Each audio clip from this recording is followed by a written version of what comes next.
Hello, everyone, and welcome back to another of these fun interview episodes of the SWW show.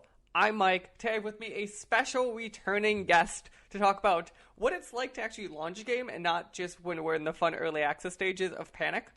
So today I have with me one of the developers behind good old Popup Dungeon that we talked to him about a year ago, Enrique. How are you doing today? I'm doing good. Thank you for having me back on. Perfect. So I was going through this because I talked to you and they were like, we haven't talked in a year, and I saw your game came out. So I was looking through it. So the episode came out, looks like on October 14th of 4th of last year. So we probably talked basically about a year ago.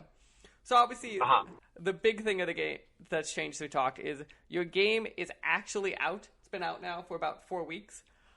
First question I have is how much is your stress level down 1,000% since it came out? Well, put it to you this way. I had probably gained 15 pounds thanks to the COVID lock, the sort of shut-in lifestyle. And then I immediately lost 20 pounds on just about a week or so of the launch. So it was very stressful. I basically have no appetite, couldn't sleep, et cetera, et cetera. But it went fairly well. I think we were actually maxed out. Thankfully, if it would have gone any better than that, I don't know what we would have done. We couldn't have kept up with everything. And one of the big things about launching an indie game is that you don't really have enough testing. Even though we had a lot of great testers from our Kickstarter backers, and we even had people helping us with a QA team that was set up through Humble, we still had so many things that we hadn't caught, so many bugs we hadn't encountered. That it was just overwhelming to try to deal with it all at once. And so we basically maxed it out. I think if the game did any better than it did, we would have maybe, our health would have suffered even more. I don't know. I like how you're concerned because if the game did better, you'd have had a problem. That's usually a good sign to have. Yeah. So... Yeah, well, we had, at one point we had 400 or so messages, and these are not just little messages hey, cool game or something. These are in-depth questions about mechanics or a bug or some interaction with a third-party program, we had a lot of trouble with all these antiviruses and things like this that block the game from even launching. So it was just a lot to deal with at once. So I guess we're going to take this as the positive sign of your launch went really well. So one of the things I love talking to devs about in a weird way right now is obviously we're in a fun little global pandemic right now. And you guys were obviously in the very important tail end of development when this all happened.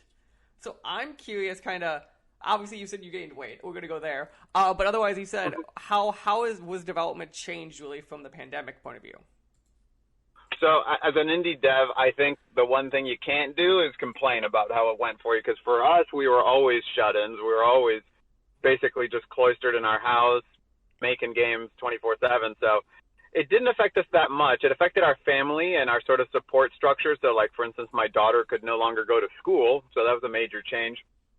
That affected everyone and not just us. But, couldn't go to the gym, couldn't go shopping, just the standard stuff that affected everyone affected us as well. So we lucked out. I still think that obviously the profession and the industry of indie game design was not affected compared to other ones. But it's just stressful, and stressful for just humans living in this world who care about its future. Mm-hmm.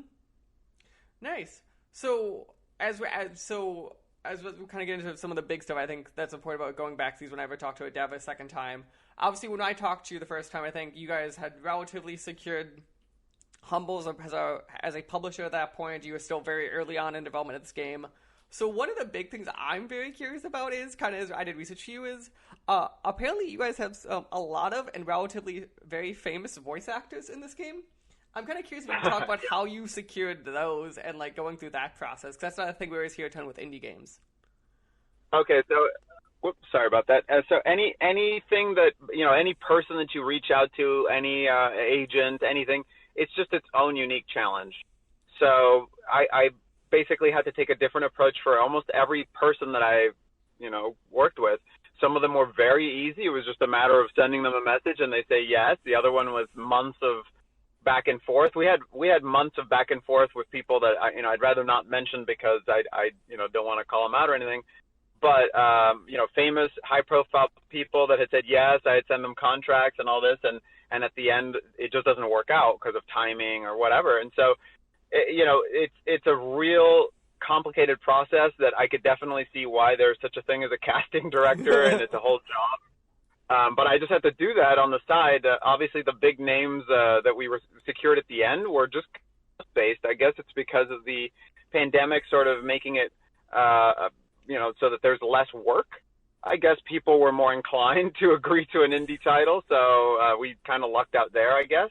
Yeah. And we put all of our development and budget basically into voice because I felt that it was very important to bring the game to life. Since it's just a bunch of cardboard cutouts and little paper craft characters, you need that voice to really imbue life into the character. Yeah, no, I completely agree. So going at your list, I miscut it. I think probably the biggest name you guys got was Matthew Mercer, which when I saw that, I was like, okay, wow, you guys actually, like, there's just some stuff where, like, a lot of times I see, like, you kind of see some people in the indie scene, and I'm like, oh, no, you guys got some actual names. And in my head, I was like, that had to be very fun to try to secure all these people. Yeah. All right. So, yeah. I was going to say, the big one at the end was John Delancey, Q and Discord from My Little Pony. That was definitely a very surprised get at the very end that we got. I can only imagine every time you guys someone actually came back with a signed contract, you're like, okay, how do you write this press release the best thing humanly possible? Yeah. Right, so I was going through and playing the game change today and yesterday since I still had it lying around from when we last talked. And first of all, I want to compliment you. A lot more polished since last time I touched the game and, like, felt like a very complete logistical project. I remember last time, I think we talked about, like, I think it was at the time when we talked, like, the tutorial was iffy, quite not there. Like, there was some of that stuff.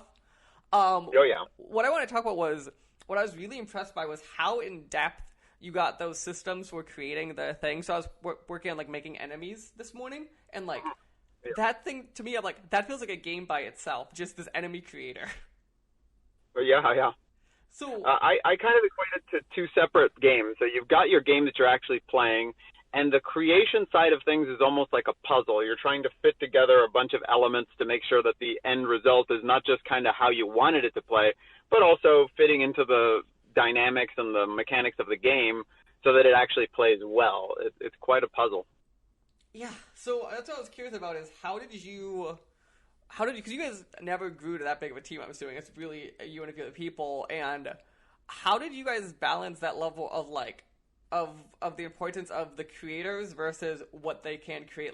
So the idea of, like, balancing the creation of the enemies versus, like, being like, here's some preset things with some options, kind of. Right.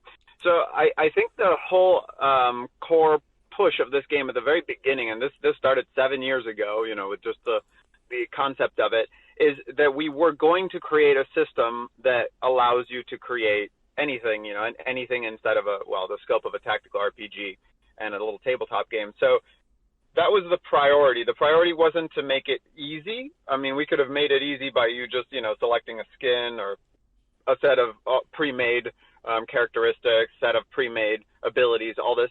But we wanted it to be something that isn't typically done. Because, you've seen that a lot. You've seen that in a lot of different games. And this is something that isn't done because, of course, it is difficult. So when you present a player with the capacity to do anything and that it's going to have to be balanced and they're working within a system that they don't fully understand yet, it's a complex thing. And it's going to be a big ask for the creators. But so far, I mean, if you've seen the workshop, I've just been blown away by the amount of content and the really cool stuff that people have come up with already. So I think the system's doing well. I think the only time that people sort of butt heads with the system is when they think that they're going to go into it and it's going to be just the same as speccing a character in a game. And it's going to be definitely more in-depth than that. But we try to make it as familiar and as comfortable, and also, you're not going to totally break the game. Your enemy may just not work exactly like you wanted it. It may not be as powerful as you wanted it, these sort of things. And that's what you learn with time. You learn how to manipulate the stats, how to add negatives here and tweak these variables so that the enemy is more powerful. So it also grants the capacity for, a gain in skill within creation that's not just artistic, but is actually also technical within the game, which I think is something that a lot of people respond very positively to. Yeah, no, that is definitely of like it's just amazing to me whenever I see something like that. Cause I'm like that's always my problem as a game creators, always like the whole like being like, okay, when does the sub thing become too much of the main product to me versus like the big thing, especially if you guys have such this balancing act of either of you okay being a certain level of depth, like it still has to be a base level of like not scaring everyone away. Yeah, that's the tough part. So and that's why the game is there, and the game we put in there. It's not just like I guess like Crisis to the Crytek engine. It's not just a demo. It's not just a tech demo, but it is actually one of the impetus of the design in the entire game is to show also what the system does. Mm-hmm. So we had to make sure that all of the major mechanics and features are demonstrated within one campaign or the other. And there's still a few things that we weren't able to do because there's just so much that you can do, and we will do that moving forward. But I think that the main thing that we've noticed has given people a little bit of a scare, as you said, is that it looks like, and a lot of times people will say it's an adorable game. It's like, oh, it looks so cute. And it looks like something like is going to play simply, that is just going to come in, you roll some dice, you play, and that's the end of that. And it does not play at all. But I'm saying some people, because I get the feedback, I get a lot of feedback, they have that impression that they're coming in, they're going to play an indie game, it looks kind of cute, and that it's going to be simple. And it is as simple as we can make it, but it is also in depth. So in other words, it's like you're buying into a new system like a D&D or something. You can't just jump into D&D. If I started trying to play D&D for the first time, it'll be like 2 hours before I'm even rolling a dice, and I won't know what's happening, So it's a matter of acclimating yourself to the system and knowing that you're getting into like a new role-playing game system.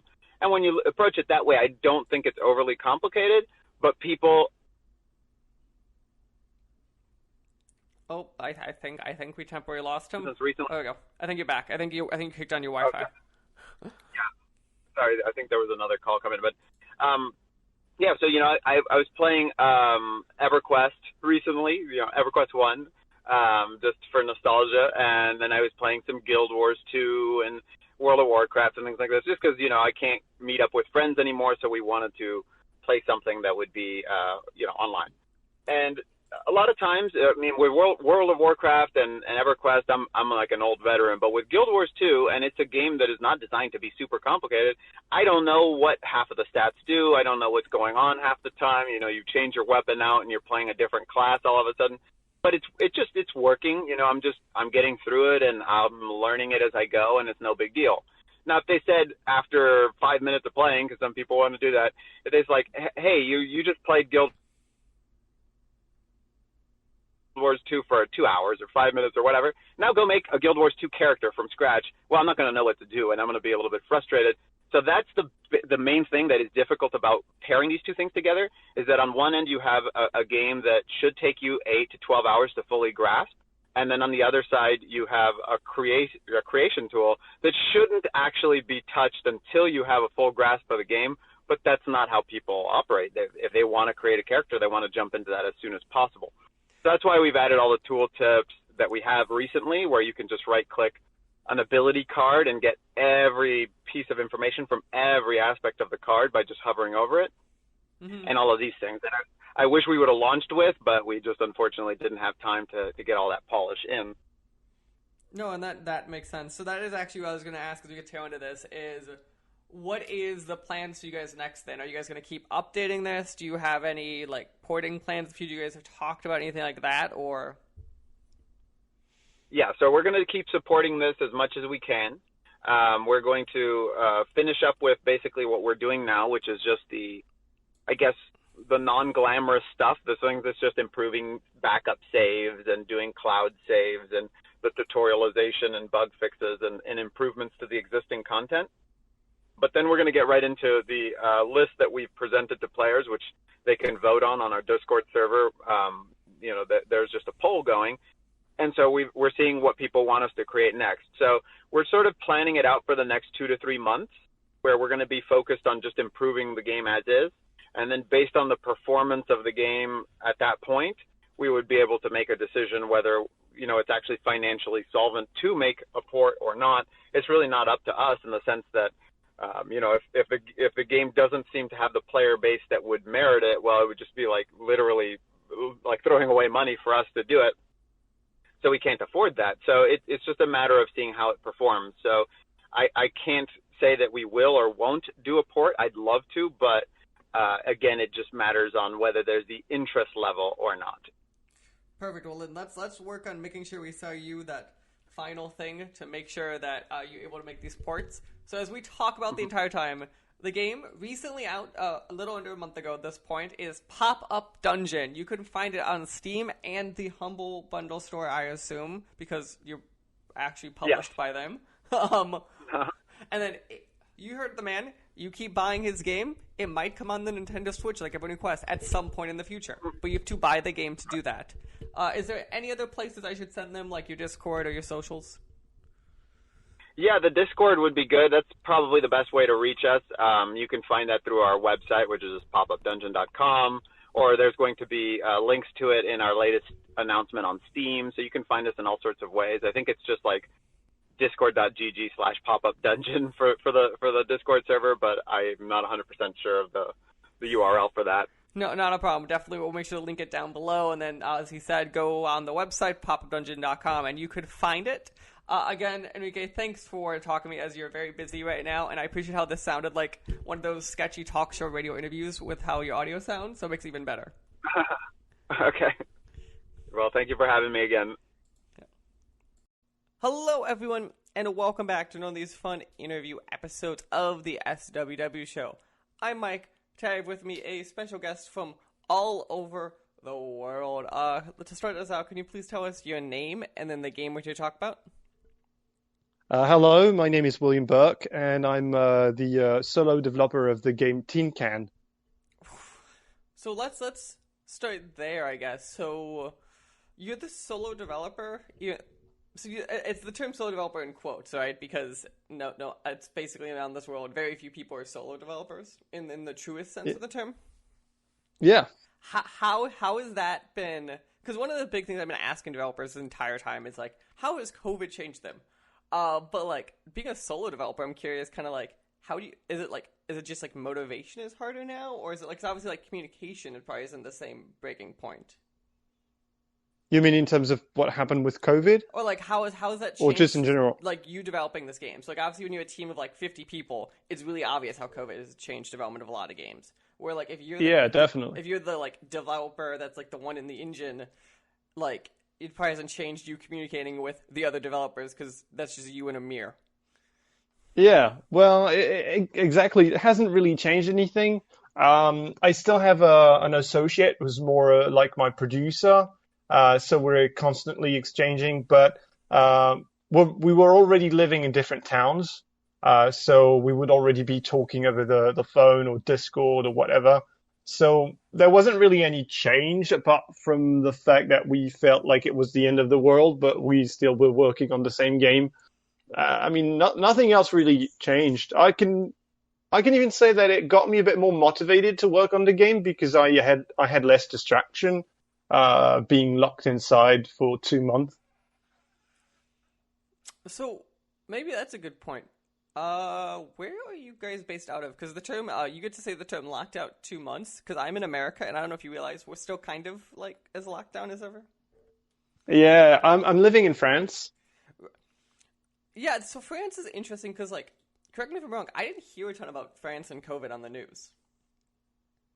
Well, so what happened was pretty similar to most of the European countries. The first who went into lockdown, it was Italy because they got hit the first. So they went into full lockdown like a couple weeks before we did. Mm-hmm. We didn't really see it coming, to be honest. Like, it was like we were all living normally and we would hear about what was going on in Italy and the number of cases just growing here in France. But everything was pretty sudden because the government kept saying that everything was okay and everything would be fine, and there was no need to panic. And they literally kind of from one day in the space of 3 days, we went from everything's fine to all right. From tomorrow, you're gonna be locked inside and you're not allowed outside. Wow, that is kind of something, and I do appreciate how you guys are like. My understanding, you're in geography. You're kind of like kind of next to Italy, and you're all like, "Oh, look at those Italians! Look, wonder what's happening to them." Yeah, Which that's kind of exactly what happened. it's kind of like what it felt like in America, because I remember we kept being like, "Huh, Italy's really what's happening over in Italy? What's this thing coming out of China? Wait, what do you mean it's here?" That's Yeah, yeah, that was pretty much it. And we knew it was here, but most people just didn't take it very seriously. Most of my friends were saying that it was just a big flu and that it didn't really matter. And until they just closed all the shops and restaurants and bars, and then 2 days later they told us that we had to stay home, and that lasted for 2 months. wow. Okay. Let's go. I guess more optimistic and happy news. We're here to talk about your game, Tin Can.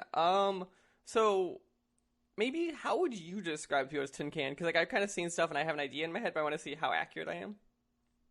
Okay, so the idea behind Teen Can was that most of the concepts I have for games, and I've made a few games, but I've mostly worked with small teams before to make them. But I have a lot of ideas that I hope someday I'll be able to realize into games. Most of them are based around things that I wish I could play as a gamer. Like, the frustration that you can have because you have that perception of a game you would absolutely love to play, but it doesn't exist and you wait for years and no one does it. So you're like, okay, I'm going to do it myself. And that was the idea. So the concept was based around the fact that I really loved games such as Faster Than Light or the newly released Space Heaven. These games that make you that put you inside a simulated spaceship. It's very realistic. You have to deal with everything that's going on, the different systems, the life support, the crew, and so on. But I was always very frustrated because they had a very macro vision of the interaction with the systems and everything. So, for example, in Faster Than Light, you deal with the entire crew, you deal with the entire ship. But if there's a system that's failing, I don't know, like the life support system, it's just one single thing that's called life support. And if you lose it, your crew starts to die. Mm-hmm. And if you want to fix that system, you just send a crewmate there and you say, fix it, and it's done.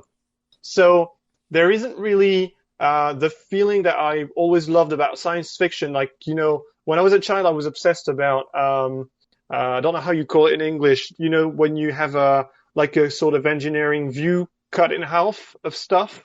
Oh, like those, I know what you're talking about. So, the idea is a lot of science textbooks, so, cut an atom in half, and you kind of see the insides, a diagram. Yeah, exactly. So that's something that I was obsessed with when I was a kid, like seeing how something worked from the inside and seeing all the different components and the pipes and the wires and how they connect. And I was feeling like this was definitely lacking from these games. I wanted to feel like, the astronauts in the Apollo mission. Like, I don't know if you've seen the movie Apollo 13. Mm-hmm. Really this feeling of being an astronaut who's lost in a small spaceship. Space is a terrible, harsh environment. Anything can kill you. The only thing that's keeping you alive are tiny, very complex technologies that you need to make sure are still working properly. And when something goes wrong, you really put your hands inside the systems trying to understand what component is not working properly. Where is it shorting? Something like that. And I felt like there was no game that allowed you to do that. So the basic idea behind Tin Can is that you're lost in an escape pod. You've just ejected from your ship. And the only way you can survive, everything is very realistic. And the only way you can survive is by opening the different systems and really meddling up. Like, everything is at the component scale. It's not like just you have the life support system and it's either working or not. It's really the idea that it's not working. Well, why is it not working? Maybe it's not turning on because the electric connector is damaged and it's not delivering enough power. Or maybe it's the fuse that's damaged and it's stopping the system from starting. Or maybe it's the air filter that's dirty and it's not releasing enough oxygen into the air because of that. So you really have to understand how each component works and what they do when they're not working properly, and try to retrace the failure back to the source so that you can fix things. So that's the main concept behind the game. Okay. So one of the things that you said there, which I think is very interesting, so FTL obviously is, you said, a major influence for you. One of the things I think made FTL relatively easy to read, and I think probably helped its popularity a lot, was how that it was a top-down view, it was a very limited view, kind of like 2D, like you had very contrasting things. Where one of your things is you're pushing this in a more realistic setting. I'm curious if you're concerned that you're giving the user too much data too quickly and that would overwhelm them. Well, that's that's kind of the point of the game. I had that question. I've also been trained as a game designer as much as a 3D artist. And one of the first thing I thought was exactly what you said, was like, okay, this is going to be confusing for the player. That's a lot of information. I'm not presenting things in an easy way to understand.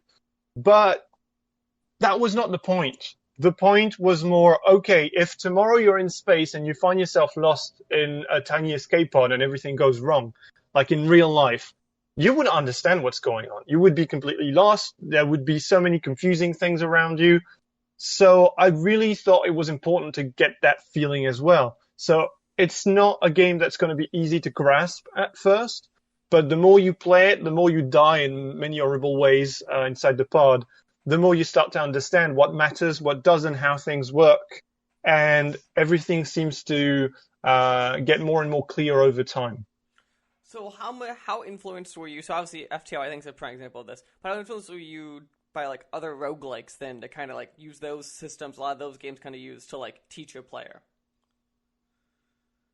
I'm sorry, I'm not sure I got your question. So like rogue. I think what you're describing there fundamentally is your game in a lot of ways is taking the ideas of roguelikes but putting it in a more, I hate to say serious setting, but kind of that's probably what fits. Yeah, there's certainly a bit of inspiration from roguelikes, but I wouldn't say that it's the main inspiration. I think it's funny because a lot of people, after playing the game, say that it kind of feels like an escape game. Okay. And that's kind of true. I think one good comparison, another source of inspiration was Keep Talking and Nobody Explodes. I saw that in a lot of your stuff too. I was thinking that. Yeah, because there's a manual inside the pod that contains all the information about all the different systems and components and everything you might need to know. And there's really this idea that when you first play, there's a lot of buttons, there's a lot of systems, there's a lot of components. You got no idea what to do, and you figure it out over time with the manual and understanding how systems work. And so I think it makes it closer to an escape game than really a roguelike. The only roguelike aspect is going to be that, you're definitely going to die on your first games, and it's going to take you a while to manage to last longer and eventually last long enough to be rescued. Mm-hmm. Interesting. So one of the other things I'm curious about is, and maybe this was just your expertise or a pipeline problem, is looking at this game fundamentally, I'm really surprised you didn't try to push for this as a virtual reality game. I knew you were going to ask that question. So originally the concept was in VR. Okay. When I first thought about that game, it was in VR. There was a lot of stuff that I really thought that this would really, like VR would really suit that concept.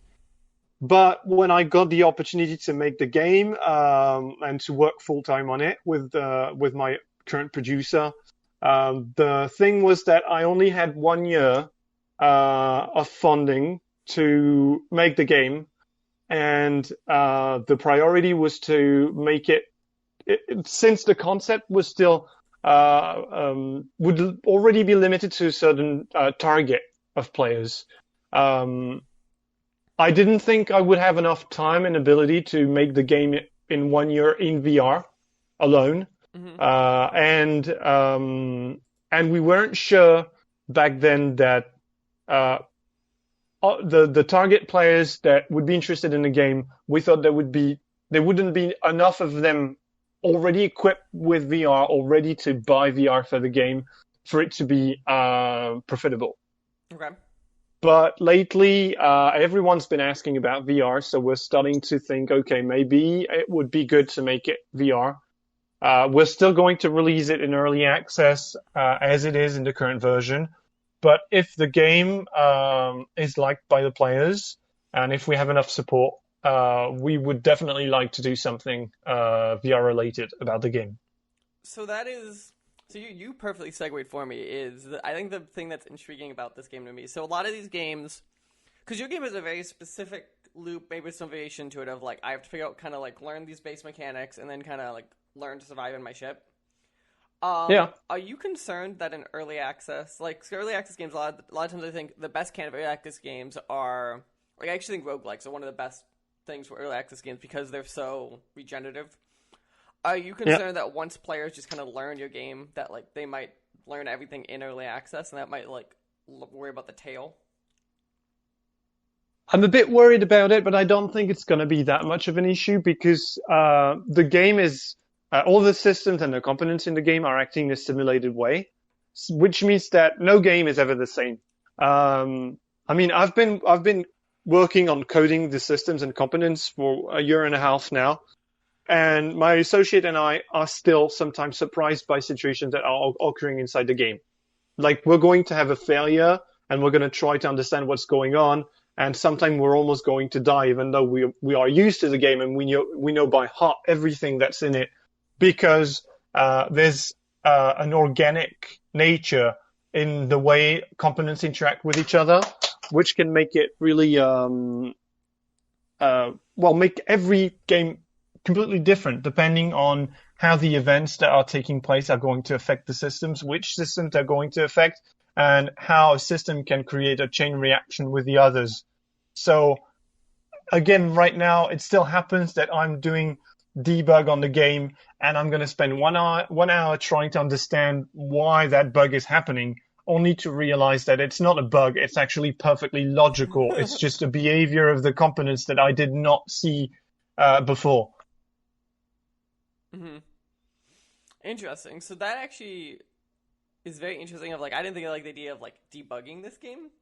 Is it like you just sit down and be like, I hope I get the bug again, or do you have like some sort of like debug tools? You're like, okay, I can force this event and this event and this event, and like hope they work.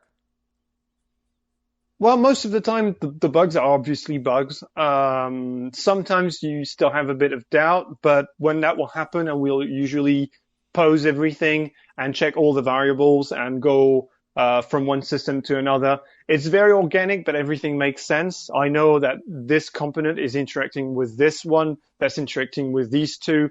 So it's just, in fact, it's funny because I realized that this means that when I'm debugging the game, I'm pretty much playing the game the way players play the game.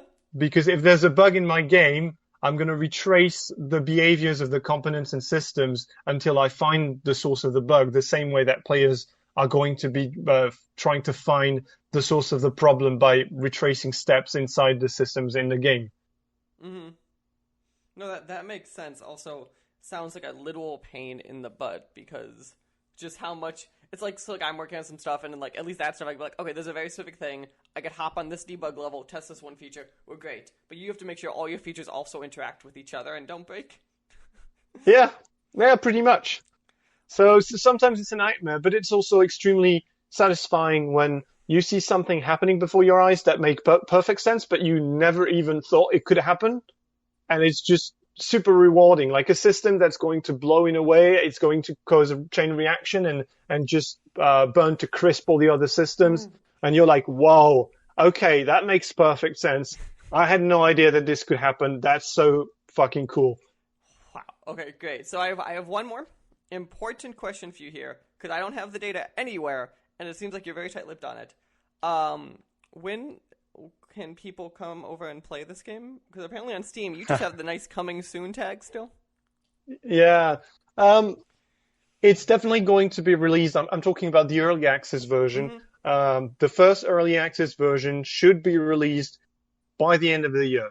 So it's probably going to be I can't give you a precise date because we're still working on some stuff to try to figure out exactly what we want to add that's still not in the game for the release. but it's probably going to be end of October or November, and at the worst, maybe this beginning of December. And then maybe the worst, maybe 2021. That's called Game Development Yeah. 101. That definitely, but that's not the goal. The goal is to release it at worst in November. And then your goal is about a year-ish of early access? Yeah, probably. That will completely depend on how many players play the game, how they like it, and what they want to add. We always welcome players to join us on our Discord, and we really want to create the game with them because there are so many things. Like, for us, the early access is just a proof of concept at this point of what could be done with that type of game, because now it's just an escape pod with a few systems and about 20 components. But you can think, I don't know, you could imagine a full spaceship in multiplayer with all the systems working that way, 100 different components and 100 different systems, and that would work with that concept. So the question now is, where do we want to go, and where do players want us to go? Mm-hmm. And depending on that will completely change the roadmap for the next year or more. Perfect. Actually, I have one more question for you, because it's looking like, obviously, you're going to do the fun early access thing of changing your price dynamically as development goes on. Do you have at this point what your initial price is, or is that still TBD? We're still unsure about it.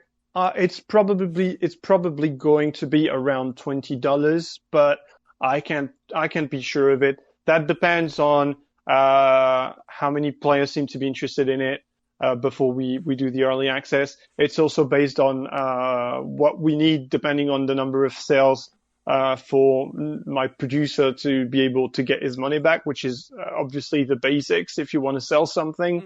Mm-hmm. So at the moment, we're thinking $10, probably around that. Could be $5, could be $15. I don't know.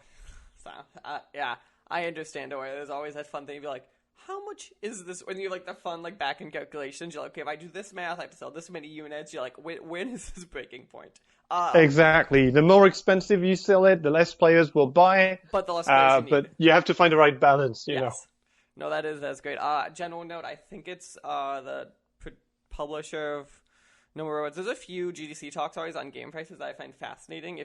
When you guys are deciding, that talk about like how sales work and based on pricing. It's very interesting, and it might be worth you guys looking out. But that's sure. Remind me, I have to send you those links. But otherwise, yeah. Again, I want to thank you for sitting down with me. Let's see. So your game is Tin Can. You are part of Tin Can Studio. I like the concept. Yeah. How original. I like how the next game then you're gonna have to like keep the tin can thing going. So it's gonna like tin can : like astronaut on this, or like you're gonna have to like sub them just to keep your studio name make sense. Yeah, that could, we actually thought about it. Like if we do another one that's not inside an escape pod, it could be a tin can spaceship, tin can space station. Who knows? Perfect. And then do you have any other links you want to send the people to? Your Discord, your Twitter, any of that fun stuff? Yeah, well, if people are interested, I could definitely give you the Discord link and the Steam link if they want to add the game into their wish list. Perfect. Yeah, always wish list Steam games. It really helps a ton. And yeah, I will make sure to add that Discord link to the description of this podcast. So that way anyone who wants to join and learn more about the game has an easy ability to do so. So again, thank you for sitting down and talking to me during what's probably a very busy time for you, and I hope you enjoy the rest of your day. I will, and thank you for receiving me. That was really nice. This episode is partially brought to you by the Humble Choice program. Did you know Humble Bundle has a great monthly subscription service that lets you get a ton of video games every single month? That's right, from plans range from $5 to $20 a month. You get a hold of a bunch of free games they have available to you. And you could use our code down in the description below to go and sign up. It would help our podcast and help you see what great games are available for you this month. Hello, everyone, and welcome back to another of these fun interview episodes of the SWW show.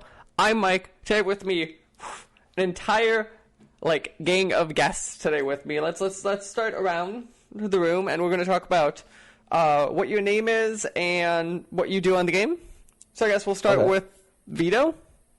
Yeah, I'm a lead game developer of StressOut.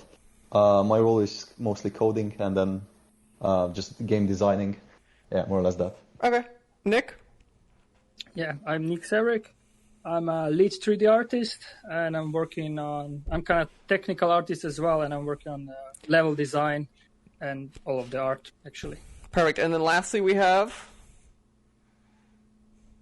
Oh yeah, hi, I'm Romano, so I'm the marketing manager. I write articles, I watch over our social media channels, and I try to brainstorm as much as possible to get as much attention about StressOut as possible.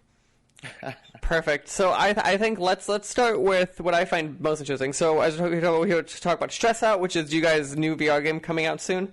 I find it interesting. Let's start with, I guess, Romano then. That you guys actually are an indie team with an actual marketing person on there. I feel like that's where most indie teams fail, is not having someone whose job that is. Yeah, Romano, want to talk about it? I was gonna say, so why did you guys think that go to that step?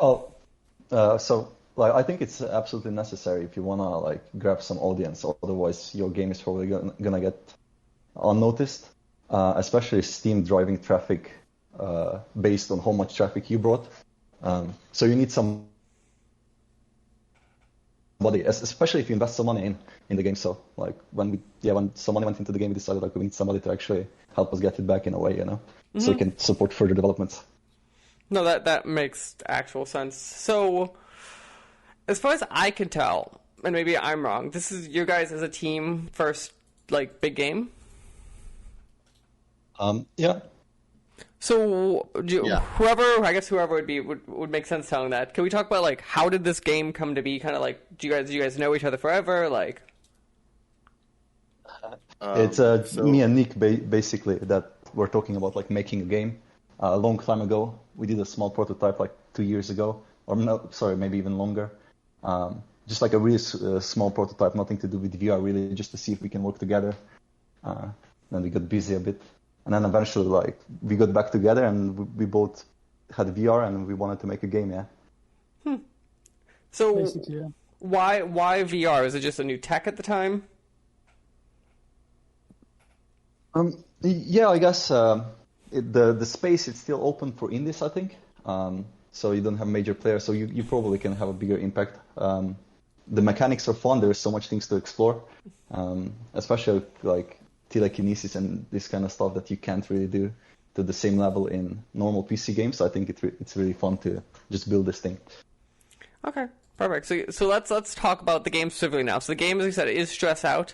The way I think of the game is we just get to destroy shopping carts and we go in a store and just destroy it. Is that an incorrect way to say it? I guess it's okay. It's a start. So the game, I think it's really what we wanted to make it. It's a relaxing experience where you can do more things that you can do in real life. So for example, I don't imagine myself playing Job Simulator and enjoying it a lot, it's good, it's experience, you can try VR and really enjoy it for some time, but it's not something for me that would keep me in long term. Do you want to add something to it, Nick?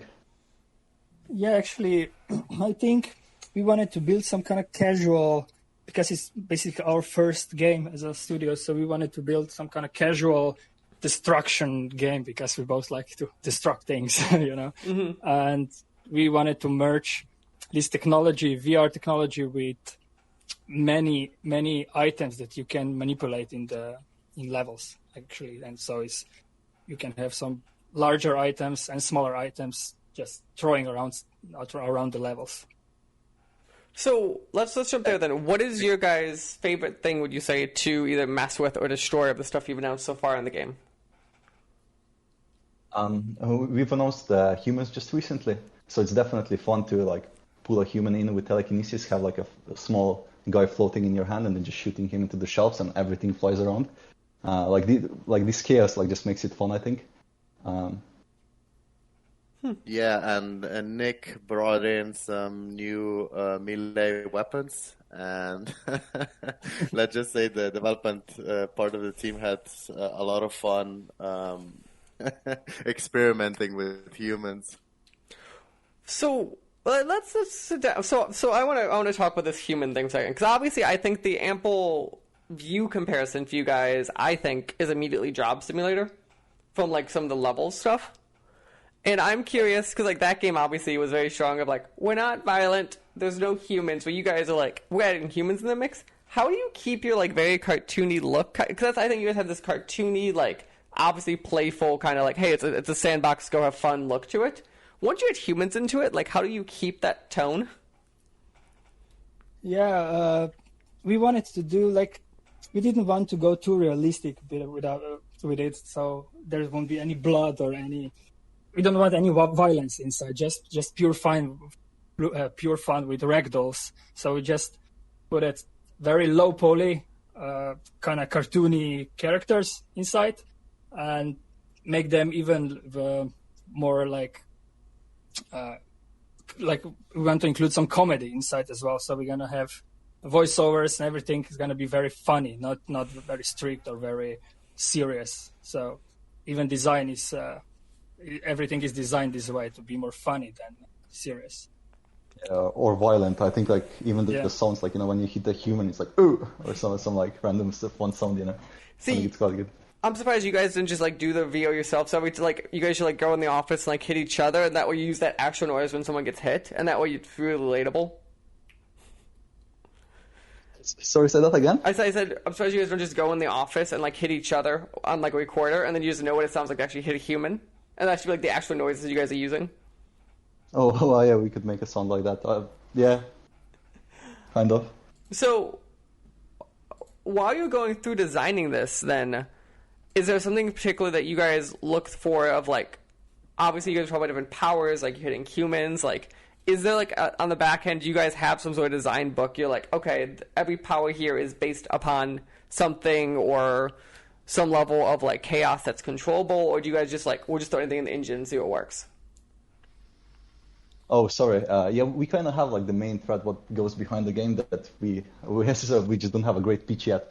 But essentially, like, time is frozen, right? All the things in the shop are at the beginning colorless, and then you have to like bring them back in time by coloring them, and you color them by hitting them with other things. So essentially, you just have to go and make destruction in the game.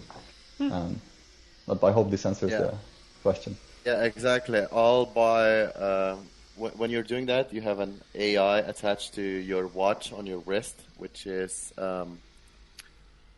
trying to how would you say it? It's trying evil. to it's evil, and it's trying to convince you to do the morally wrong thing. Mm-hmm.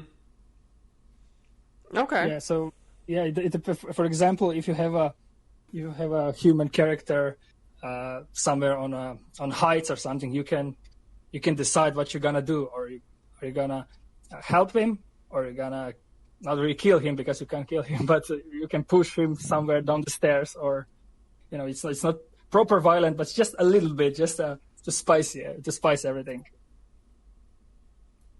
Okay. No, that all of this, what we've been talking about, has not yet been released. This is coming with the next big beta 3 update somewhere in September. Yeah, I was gonna say, I'm like, this is not stuff I remember, the giant stuff like that. So yeah, that's a good one. So you guys are in a closed beta right now as we talk, and I think, Romano, this probably would fall on you a lot, being the marketing guy. How do you guys kind of balance the idea of keeping it in a closed beta to get enough like people playing it, but not so many that like you'll lose buyers when the game comes out?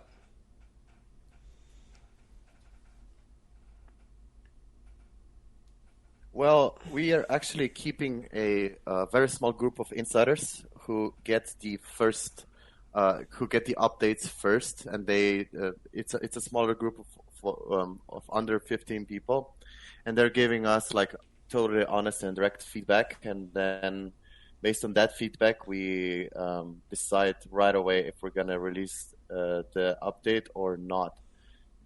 Vito, would you like to add something at this point? Yeah, so we need to keep the feedback manageable, right? And then we didn't want to have too much people in the in our testing phase. And then like some updates are more broken than the other ones, especially now in beta, right? So we have this smaller insider group we release first to them, and then if it's good to a bigger group. But like to answer your question, like how do we know if this is not gonna stop our sales later? We don't really, but like we believe like it's important that people try the game and tell us like what they want and what's wrong, what to improve. And this first closed beta was like really for that. Like we learned that our core mechanics were too hard to start with, so there has been lots of work going on into tutorial. And then like first closed beta is not focused on like any big content or like having all of these fun elements in it, but really just about exploring if our core is working well, you know, coloring things, going through the levels, all of this. No, that makes sense. I always picture the first time I give someone a beta group, it's like, tell me if the game breaks. Then we'll ask about it being fun in a second. Because a lot of times you're like, there's so much going on, and there's only so many hours in a day to actually make sure stuff always works. Yeah, exactly. So the thing that I'm curious about, so obviously as we talk about, you guys are a decently small team. It's your guys' first game. And you guys are launching in a VR, which is a platform that I think what's interesting about it, it's a growing platform, it continually is. But I feel like games, it's not growing in the same rate I think people expected it to. So how have you guys been balancing that in mind while creating this game? Kind of, have you ever crossed your guys' mind to be like, we're going to do a not VR version, or is it kind of like, no, we believe in this platform, we're just going to go for this all the way? We wanted to make a VR game for us. Like at the end of the day, for us, it doesn't matter as much to like make money and be huge or anything like that. We really just want to release a good game.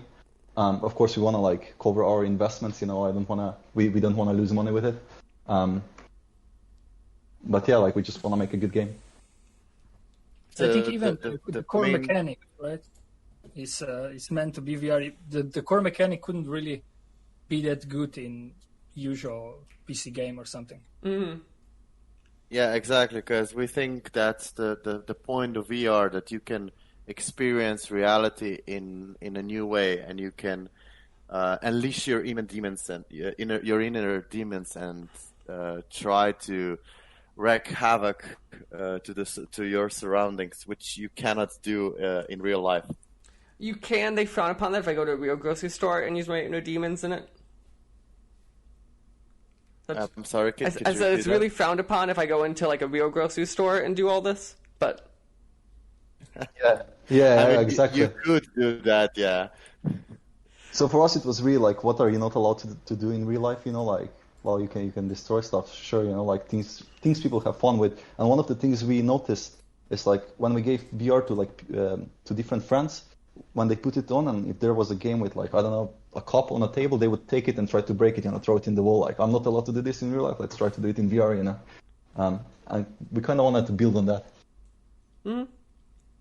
So I have one more big giant question, and it might be any of you three, I'm not sure. Where did the name StressOut come from for this game? Because obviously, like the name, I feel like it's very interesting. How that's a name that I feel like doesn't inherently tell me what the game's about. I was expecting it's gonna tell you what is it about, but so it comes from my girlfriend actually. I was just telling her like, yeah, with Nick we are building this game, you know, like it has to relax you. You have to go through it. It's fun, you know. But at the end of the day, like I don't play the games to be stressed, you know. Like it should unwind me at the end of the hard day, you know. And then my girlfriend just like said StressOut or something, and then I messaged Nick, hey, what do you think? He asked some of his people, and I was like, sounds actually good, you know. Let's go with it. Okay, perfect. So let's go down. I guess let's start with, because it's the order I have you on my screen. We're gonna start with Vito, then Nick, then Romano. I want to go one at a time. Kind of, what is your guys' favorite either feature or thing to do in the game as you're just kind of messing around with it? Okay.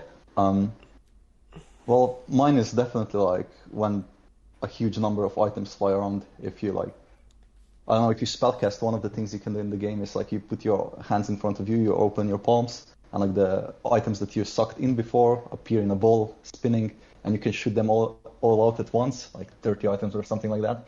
And if you shoot this into like loads of other items, like it's just a fun experience no matter where you do it. Yeah, for me, I really like that feeling when you have all the upgrades, because you start kind of slow, so it's not overwhelming everything. But at the end, when you have all the upgrades, it's pure fun when you collect them. It's just this is some kind of spheres, and it's graphically and sound is very nice. And when you collect it, it's some kind of like ASMR a little bit. So that's my favorite part, kind of. Nice. And then Romano? Yeah. So for me, it would probably be the collectibles that are coming in the next update. So there are gonna be 3 different. So basically, what we were doing while developing the game, we were also thinking about introducing a storyline to it, right? And we've been playing around with the idea of collectible items. So in the game, there's actually going to be cassettes in which which you'll be able to play, and they're going to tell you more about the 3 characters that were in this setting before you as a player, and you'll be able to hear about their story and what actually happened to them, and how the watch on your wrist was actually very bad all along, whereas at the beginning it was portraying itself as your helper. So spoilers. that would, yeah, that would probably be my favorite thing.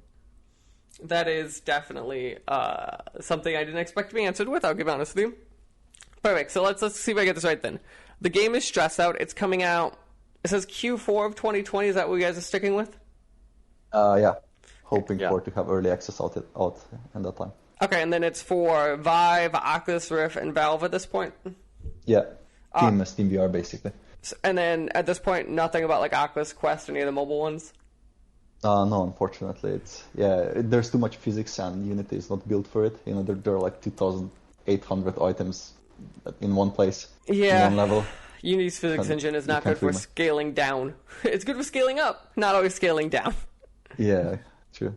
Perfect. Well, again, guys, I want to say thank you for sitting down with me, taking time out of your evening to talk about StressOut. Again, everyone, the game comes out sometime in early access in Q4 of 2020. Just search StressOut on Steam. I assume at some point on the Oculus Store, and go hopefully add it to your wish list and all of that fun stuff.